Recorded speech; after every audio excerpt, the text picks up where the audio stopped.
Good morning, everybody. This is the last part of this electrochemical energy sources series in 6.2 physical chemistry part, and in the syllabus of 6.2 physical chemistry 6.2 paper physical chemistry part, this is the second chapter under the heading electrochemical energy sources. So here in this chapter, electrochemical energy sources, we have to discuss about the primary cell, that is dry cell. In secondary cells, some examples of lead storage battery and nickel cadmium battery, and third one is fuel cells. So these things we have to in detail study about these things in electrochemical energy sources. In these electrochemical energy sources, that means the definition of this electrochemical energy sources, you can define it as a battery. Electrochemical energy source is nothing but a battery. A battery is a combination of many electrochemical cells connected in series.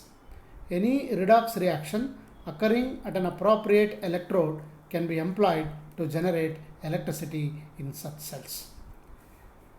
The main features of a good battery are it should be light to carry, that means it should carry light weight there, and it should provide power for longer time, and it should be capable of being recharged, and as usual it should be cheaper, economically viable for the usage of common man, and it should have a constant voltage, and it should be long laster. So these are the main features of a good battery there. So such type of batteries are in use there in our normal life, and we can discuss about one by one. First one is dry cell, and it is also called as primary cell. And these dry cells are not rechargeable. Once we use it, and it will be exhausted and it will be spoiled off. We have to use another one that cannot be rechargeable there. Those cells are called as primary cells, which are non-rechargeable. So in an example for this dry cell, we have taken it here. The diagram of that dry cell has been mentioned it here at the left hand side, and at the right hand side you can see the labeled diagram of the dry cell, that is primary cell there. It consists of a zinc metal container which is acting as an anode, filled with moist paste of ammonium chloride and Zn chloride, and containing a graphite cathode surrounded by MnO2. You can refer to the diagram there. We have pitch seal, zinc container acting as anode, graphite which is acting as a cathode which is at the center, and by the side of it we have MnO2 plus C coating, and by the side of it we have porous paper lining, and completely the cell has been filled with a moist paste of ammonium chloride and zinc chloride. That is a labeled diagram of dry cell, that is primary cell. The complex electrode reactions may be approximately represented as represented the equation there. At cathode, NH4 plus MnO2 plus electron giving rise to MnOOH plus NH3.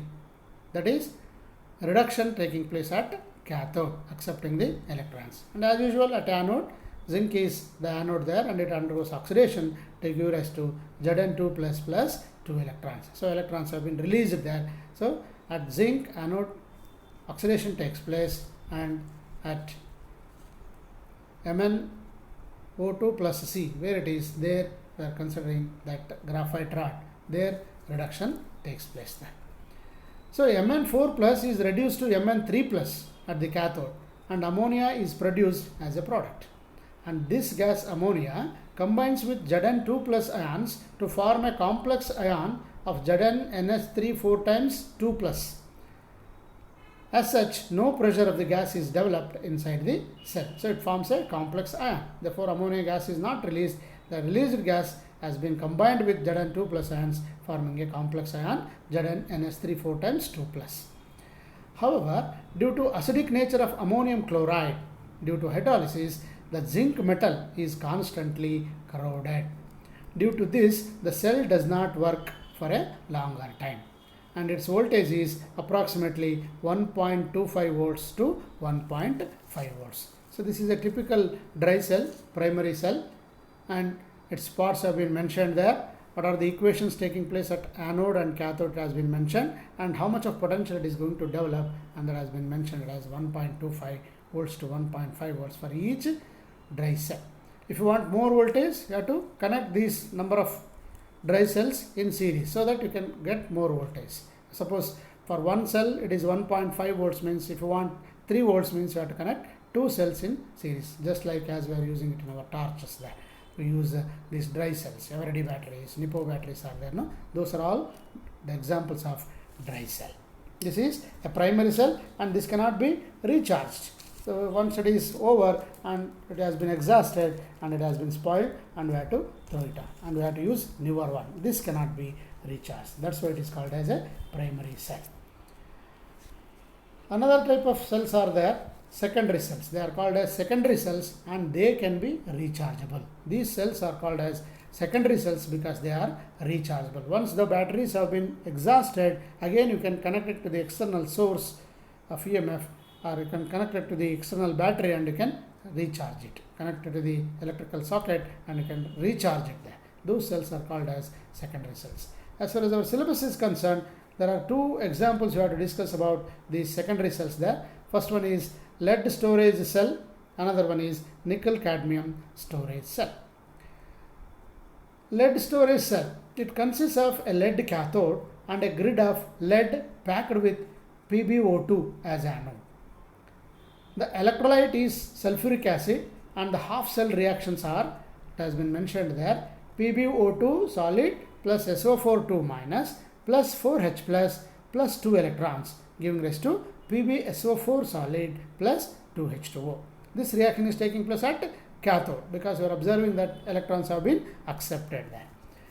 Then at anode, PbS plus SO4 2 minus, giving rise to PbSO4 solid plus 2 electrons. So at anode, oxidation takes place, so electrons have been released. So each cell contains a number of such cathode and anode plates, and there are 3 to 6 such cells are joined in series to form 6 to 12 volt battery. So that's how, if you want more voltage, you have to connect more number of plates so that more reaction takes place and more potential will be developed there. And once a battery has been constructed, you are using it as it is, and when it has been exhausted, again you connect it to the external source, again that can be chargeable there. So these reactions will be reversed. At cathode, the reaction will be reversed, that it becomes an anode, and at anode, the reaction will be reversed and it becomes cathode there. So earlier oxidation, while charging, it becomes reduction, and earlier reduction, while charging, it becomes oxidation there. So that's how it is a rechargeable battery. The electrode reactions in it can be reversed by passing an external current through it, and thus the battery can be recharged. That's why by connecting it to the external source there, you can reverse the reactions at anode and cathode so that the chemicals can be regained. So that again when you disconnect it from the external source, again the battery starts working as in the case of those 2 equations there. That's how it is a rechargeable battery. The second example for this secondary cell, that is nickel cadmium storage cell. It has a longer life than storage battery, but it is more expensive there because of the expensive metals we are going to use it there. That's why the battery itself is more expensive. The half cell reactions have been mentioned there. It is NiO2 solid plus 2H2O plus 2 electrons, giving rise to NiOH twice plus 2OH minus. This is the reaction taking place at cathode because you see that their electrons have been accepted. So reduction takes place there.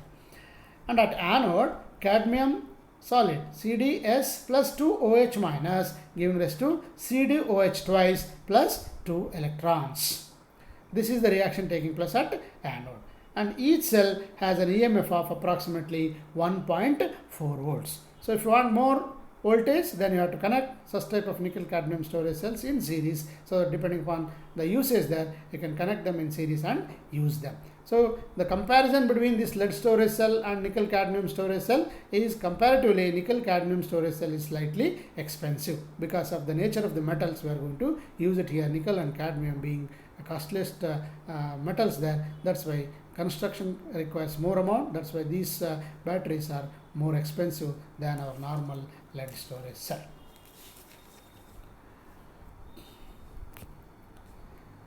The third type of electrochemical energy sources mentioned in our syllabus are fuel cells. And in these fuel cells, only one example we have to deal it in discuss in detail, that is hydrogen oxygen fuel cells. Then we shall understand what is this fuel cell and what are these fuel cells then. A compact source of power produced from fuels is called a fuel cell. Here, fuel is not burnt as in generators or boilers. These cells serve as a pollution-free source of power. The fuel cells are being employed in spacecrafts. The main difference between a conventional electrochemical cell and a fuel cell is that in a fuel cell, the materials undergoing oxidation at anode and reduction at cathode are stored outside the cell. These are not the part of the cells as in dry cell. So this is diagrammatic representation of hydrogen oxygen fuel cell. You can see a labeled diagram of hydrogen oxygen fuel cell. This is hydrogen oxygen fuel cell. The general design, it has been mentioned there. In this cell, the cell consists of two electrodes made of perforated carbon. Platinum is coated on the surface of electrodes to act as a catalyst. The electrodes are placed in an aqueous solution of sodium hydroxide or KOH. Hydrogen and oxygen are bubbled into the cell under a pressure of 50 atmospheres. When the electrodes are connected, a flow of electric current takes place.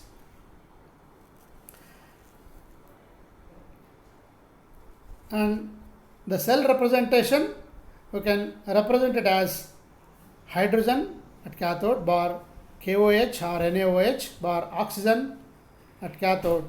It is both are perforated carbons there at anode and at cathode. At anode hydrogen and at cathode oxygen gas there. During operation of this cell, the following electrode reactions are taking place. At anode, 2H2 plus 4OH minus giving rise to 4H2O plus 4 electrons. You can observe here it is an oxidation reaction because electrons have been released there. And at the same time at cathode, oxygen plus 2H2O plus 4 electrons giving rise to 4OH minus. Here you can observe that here electrons have been accepted, that's why reduction reaction has been taken place and it is taking place at cathode.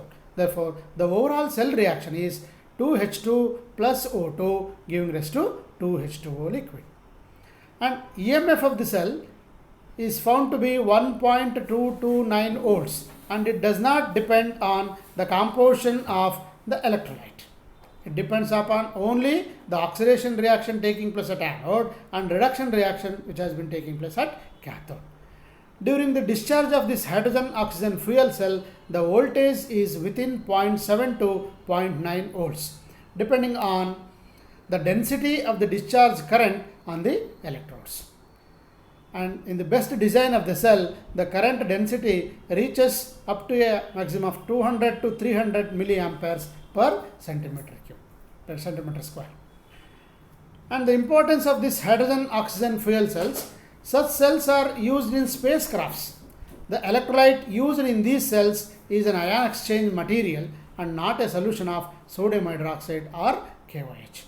This ion exchange material is used in the form of a membrane. A membrane allows easily to flow of protons which react with oxygen and electrons to form H2O. The hydrogen oxygen fuel cell used in spacecraft is shown in the diagram. So instead of NaOH or KOH in the middle of the diagram there, instead we have ion exchange membrane here. You can see that. And at the left hand side we are pumping in that hydrogen gas and at the right hand side we are pumping in that oxygen gas there.